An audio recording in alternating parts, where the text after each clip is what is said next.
Praise lord, హల్లెలూయా. దేవునికి స్తోత్రం. ప్రభు పరిశుద్ధ నామమునకు మహిమ కలుగును గాక.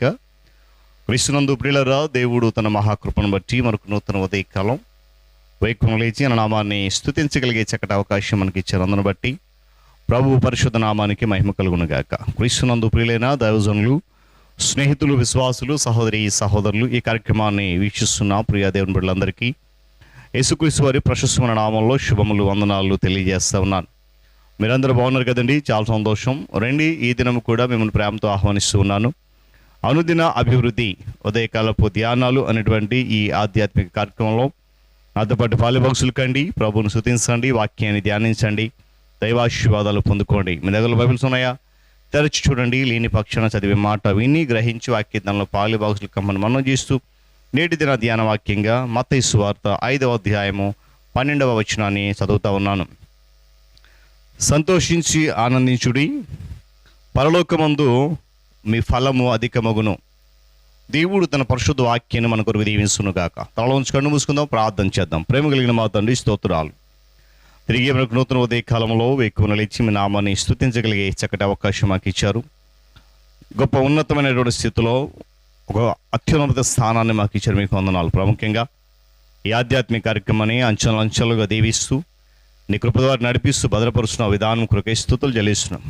ఆయన నీ కృపా సింహాసనం కొరకై సిద్ధపడుతున్న నీ సన్నిధి మాతో ఉంచినందుకు వందనాలు చెల్లిస్తూ ఈ కార్యక్రమం ద్వారా ఎంతోమంది నీ బిడ్డలు బలపడుతున్నారు. ఆత్మీయంగా మరింత బలపరుచు దీవించండి. యేసయ్య నామమున అడుగుతున్నాను మా తండ్రి, ఆమేన్. చాలా సంతోషం ప్రియులారా. మరి చదవబడిన వాక్య భాగం గమనించినప్పుడు యేసుక్రీస్తు ప్రభువు వారు స్వయంగా చెబుతున్న మాటలు ఇవి. సంతోషించండి, ఆనందించండి, తద్వారా పరలోకమందు మీ ఫలం అధికమవుతుందనే మాట. ప్రతి విశ్వాసికి కూడా శ్రమలు వచ్చినప్పుడు, బాధలు వచ్చినప్పుడు, నిందలు వచ్చినప్పుడు ఆనందించాలని ప్రభువు చెప్తున్న మాట. ఆ పైవాక్యం ఒకసారి మీరు చదవండి. నా నిమిత్తం మిమ్మల్ని హింసించి నిందించి నవ్వుల పాలు చేస్తారు, అయినా సరే మీరు ఏం చేయాలా? సంతోషించాలి. దేవుని స్తోత్రం కలుగును గాక. దేవుని పిల్లలు 3 విషయాలు, వాటిల్లో సంతోషించి ఆనందించాలని నేను ఒక వాక్యం చెప్తా ఉంది. పరిశుద్ధ బైబిల్ గ్రంథంలో చెప్తున్నటువంటి మాటలు ఏంటంటే, క్రైస్తవ విశ్వాసులు లేక దేవుని పిల్లలకు పిలువబడుతున్న వారు నిందల్లో ఆనందించాలి, శ్రమల్లో ఆనందించాలి, వాక్యంలో ఆనందించాలి. ఈ 3 విషయాల్లో కూడా చాలా జాగ్రత్తగా పరిశీలనగా నడుచుకుంటూ ముందుకు వెళ్ళగలిగితే తప్పకుండా దేవుడు మన యొక్క ఫలాన్ని పరమందు అధికం చేస్తున్నటువంటి విషయాన్ని ఇక్కడ జ్ఞాపకం చేస్తున్నాడు. నిందల ఆనందమా? అదేంటండి, ఇది ఎక్కడ వినటానికి విడ్డూరంగా ఉంది.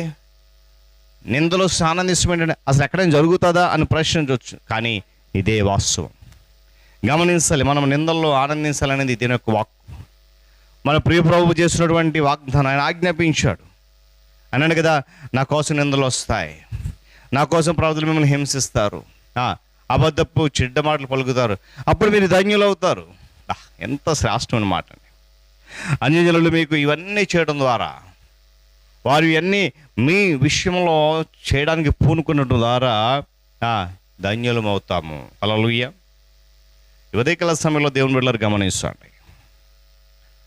నిందలు వచ్చినప్పుడు సంతోషించడం అనేది, ఆనందించడం అనేది చాలా కష్టతరమైన పని కదా అందరికీ. ప్రభు అంటున్నాడు అది వాస్తవం, నింద ఆనందించండి. మరో విషయం కూడా యేసుక్రీస్తు చెప్పారు ఏంటంటే, నిందల్లో మనం ఏం చేస్తామంట, పరలోకపదంటే పిల్లలమంట. మనకంటే ఒక ప్రత్యేకత ఉంది, ఒక ఆధిక్యత దేవుడు ఇచ్చాడు. ఈ ఉదయకాల సమయం కేవలము సంతోషించండి అని ఆయన అనలేదు. శ్రమలు వచ్చినప్పుడు, నిందలు వచ్చినప్పుడు సంతోషించండి, మరి ఆనందించండి. ఆనందము సంతోషం ఒకటేనండి అని అనొచ్చు. ఎంతమంది అవునంటారు, ఎంతమంది కాదంటారు? ఏమండి, సంతోషం అంటే ఇది కేవలము ఒక్కరిమే చేసుకునేది కాదు, 10 మందితో పంచుకునే సంతోషం, ఒంటరిగా కూర్చున్నది కాదు. ఆనందం అంటే ఒంటరిగా కూర్చుని ఒక ఏదో ఆహ్లాదకరమైనటువంటి వాతావరణంలో ఒంటరిగా కూర్చొని హాయిగా నవ్వుకునేటువంటి పరిస్థితి ఆనందం. అది మనం పిలుస్తూ ఉంటూ ఉంటాం. ఈ విషయాలను ఎందుకు ప్రస్తావిస్తున్నానంటే, ఈ ఉదయకాల సమయంలో వాక్యం ఉన్నప్పుడు ప్రియ దేవుని బిడ్డలు గమనించాలి. నిందలు వస్తాయి ప్రతి ఒక్కరికి. ఆ నిందలో నువ్వు సంతోషించడం నేర్చుకోవాలి, దాంతోపాటు ఆనందించడం నేర్చుకోవాలి. దానివల్ల ఏంటి ఫలితం ఏంటి? వాక్యం స్పష్టంగా చెప్తుంది. దానివల్ల పరలోకమందు మీ ఫలము అధికమవుతుంది. హల్లెలూయా. ఫలభరితమైన జీవితం దేవుడు ఇస్తాను అంటూ ఉన్నాడు.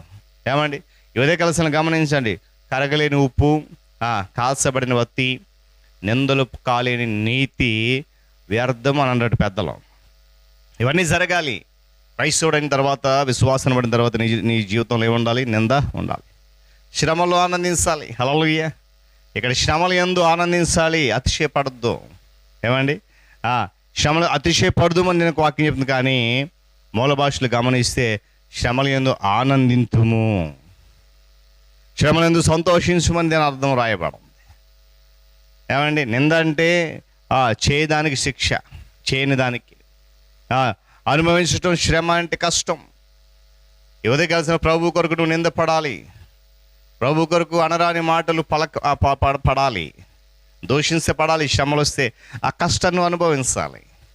తద్వారా వాక్యములు నువ్వు ఆనందించగలుగుతావు. హల్లెలూయా. కనుక ఉదయకాల సమయంలో ఎవరమైనా అంటే కొన్ని వస్తువుల్లో, కొంతమంది మనుషుల ద్వారా కొన్ని విషయాల్లో సంతోషిస్తూ ఉంటాం, వాటిలో వెతుకుంటాం ఆనందాన్ని. కానీ అది కాదండి.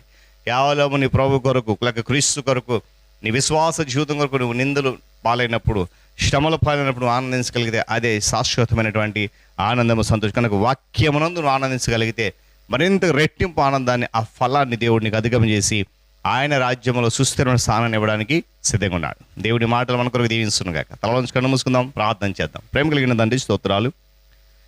తిరిగి మనకు నూతన ఉదయకాలంలో ఈ కార్యక్రమంలో ఈ బిడ్డల ద్వారా ఈ కార్యక్రమం బలపరుస్తున్నందుకు నీ స్తోత్రం. ఇది అవసరం మీరు మరుగుపరుస్తున్నాము. ఇందునాలు అనేక మంది బిడ్డలకు ఈ మాటలు వినిపింపు చేస్తున్నాం, వింటున్నారు. విండిన బిడ్డలు నాయన ఆత్మీయమైనటువంటి బలమును పొందుకొని కృప చూపించండి. నిందల్లో, శ్రమల్లో ఆనందిస్తూ ముందుకు వెళ్ళగల కృప దయచేయమని, ఈ వాక్యము వెత్తబడిన ప్రతి హృదయంలో ఫలింపచేయండి, నువ్వంతలుగా విస్తరింపచేయండి. యేసయ్య నామమున ప్రార్థన అడుగుతున్నాను తండ్రి, ఆమేన్. త్రియక దేవుని దీవెన, ఆయన సన్నిధి కాపుదల సదాకాలం మనందరికీ తోడైన నడిపించును గాక. ఆమేన్.